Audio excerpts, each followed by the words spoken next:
October 14, 1944. Can you imagine standing on Hacksaw Ridge with the ground trembling beneath your boots, the sky raining steel, and the cries of wounded men echoing through a fog thick with smoke and the stench of blood? On that horrific day, Desmond Doss, a man who carried no weapon, faced a nightmare that would have broken even hardened soldiers.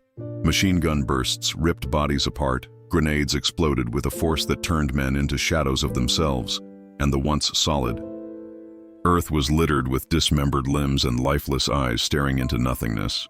Yet in the middle of this battlefield turned into something closer to hell than earth. Doss crawled, dragged, and lifted his fellow soldiers from pits of death, one after another, even as Japanese bullets cracked so close he could feel the air being split around him. The horror was unrelenting. Soldiers screamed as fire engulfed their flesh. Others begged for water as blood pooled beneath them. And still Doss refused to leave, whispering a prayer each time, "Lord, help me get one more."